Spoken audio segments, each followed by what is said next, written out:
Hi friends, welcome to RKM blogs.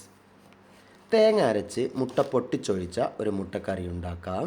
അതിനായി 4 മുട്ടയാണ് ഞാനിവിടെ എടുത്തിരിക്കുന്നത്. അടികട്ടുള്ള ഒരു പാത്രം ചൂടാക്കി അതിലോട്ട് നമുക്കൊരു 2 ടേബിൾ സ്പൂൺ വെളിച്ചെണ്ണ ഒഴിച്ചു കൊടുക്കാം. നിങ്ങൾക്ക് ഏത് എണ്ണ വേണമെങ്കിലും യൂസ് ചെയ്യാം. എണ്ണ ചൂടായി അതിലോട്ട് അല്പം കടുക് പൊട്ടിച്ചെടുത്ത് വട്ടത്തിൽ അരിഞ്ഞെടുത്ത ചെറിയുള്ളിയും പച്ചമുളകും ചേർത്ത് കൊടുക്കാം. അതിനുശേഷം ഒരു മീഡിയം വലുപ്പത്തിലുള്ള തക്കാളി ചെറുതായിട്ട് അരിഞ്ഞതിലോട്ട് ചേർത്ത് കൊടുക്കാം.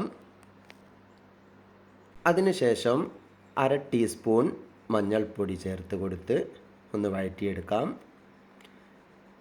അതിനുശേഷം നമുക്ക് 1 ടീസ്പൂൺ മുളക് പൊടി ചേർത്ത് കൊടുക്കാം. കാശ്മീരി മുളകോ നോർമലോ ഏത് വേണമെങ്കിലും ചേർക്കാം. അതിനുശേഷം മഞ്ഞൾപ്പൊടിയും നല്ല ജീരകവും ചേർത്ത് അരച്ച തേങ്ങ ചേർത്ത് കൊടുക്കാം. അതിനുശേഷം നമുക്ക് മുട്ട ചേർത്ത് കൊടുക്കാം. മുട്ട ചേർത്ത് കുറച്ച് നേരം ഒന്ന് ഇളക്കാതെ വെക്കാം. മുട്ടയൊന്ന് നല്ലപോലെ വെന്ത് കിട്ടണം. മുട്ടയെല്ലാം നല്ലപോലെ വെന്ത് കിട്ടിയിട്ടുണ്ട്.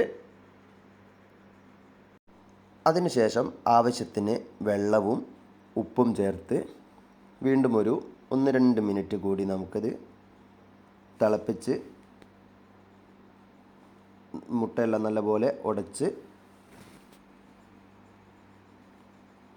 വീണ്ടും ആവശ്യമെങ്കിൽ അല്പം കൂടി വെള്ളമൊഴിച്ച് നമ്മുടെ സ്വാദിഷ്ടമായ മുട്ടക്കറി തയ്യാറായിട്ടുണ്ട്. നമ്മുടെ കറിയുടെ തയ്യാറായി വന്നിട്ടുണ്ട്. നിങ്ങളെല്ലാവരും ട്രൈ ചെയ്ത് നോക്കുക, അഭിപ്രായങ്ങൾ രേഖപ്പെടുത്തുക. Thanks for watching.